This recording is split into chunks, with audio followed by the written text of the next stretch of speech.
राष्ट्रवादीचे खासदार पार्थ पवार यांनी घेतली मुख्यमंत्र्यांची भेट। तटकरे पटेल यांच्या भेटीनंतर पार्थ पवार यांच्या भेटीची राजकीय वर्तुळात चर्चा। मुख्यमंत्र्यांसोबत राजकीय विषयांवर खलबत झाल्याची माहिती।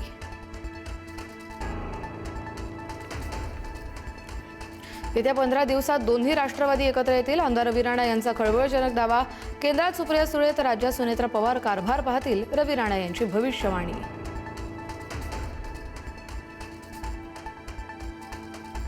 शरद पवार यांच्या राष्ट्रवादीचे नेते जयंत पाटील यांनी घेतली उपमुख्यमंत्री एकनाथ शिंदे यांची भेट। शिंदेंच्या निवासस्थानी पार पडली बैठक। ईश्वरपूर नगराध्यक्ष अपात्रतेप्रकरणी भेट घेतल्याची माहिती।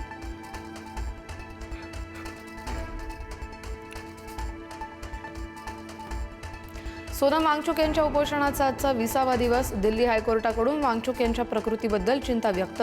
अनेक सेलिब्रिटी आणि राजकीय नेत्यांचा वांगचुक यांना जाहीर पाठिंबा।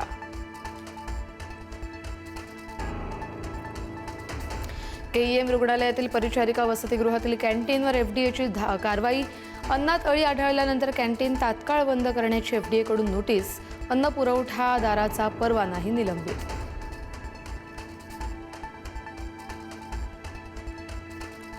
कोस्टल रोड बोगद्यात सुरक्षा व्यवस्था आणखी मजबूत होणार। आपत्कालीन बाहेर पडण्याच्या मार्गांवर दिशादर्शक फलक बसवणार। कारला आग लागल्याच्या घटनेनंतर महत्त्वाचा निर्णय।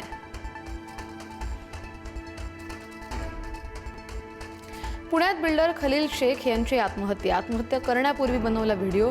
सुसाईड नोटमध्ये रवींद्र धंगेकरांच्या पत्नीचं नाव। धंगेकर आणि त्यांच्या पत्नीसह 14 जणांविरोधात स्वारगेट पोलिसात गुन्हा। मीरा रोडच्या जेपी नॉर्थमध्ये भीषण अपघात। 10व्या मजल्यावरून क्रेन कोसळली। एकाचा मृत्यू तर काही जण जखमी। घटनेचं नेमकं कारण स्पष्ट।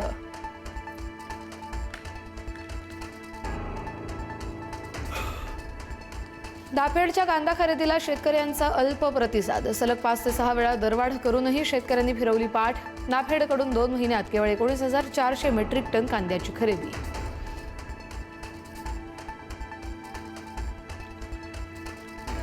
नाशिकमध्ये कोथिंबिरीला विक्रमी भाव। कोथिंबिरीच्या एकाच जोडीला तब्बल 281 रुपये उच्चांकी दर।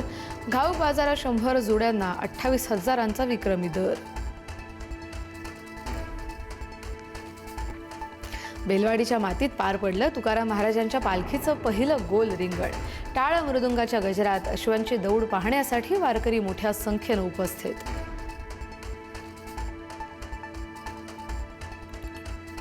ज्ञानोबा तुकारामच्या जयघोषात माऊलींच्या पालखीचं तरडगावहून फलटणकडे प्रस्थान। विधिवत पूजेनंतर पालखी मार्गस्थ। पालखीचा आज फलटणमध्ये मुक्काम।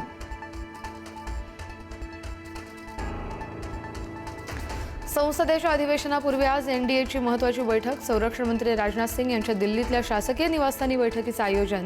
विधेयकं मंजूर करून घेण्यासाठी रणनीती ठरणार।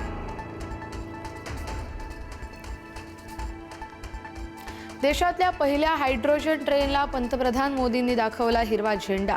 हरियाणातील जिंद ते सोनीपत रेल्वे मार्गावर धावणारी ट्रेन हायड्रोजन फ्युएल सेल तंत्रज्ञानावर चालणारी भारतातली पहिली ट्रेन रुळावर।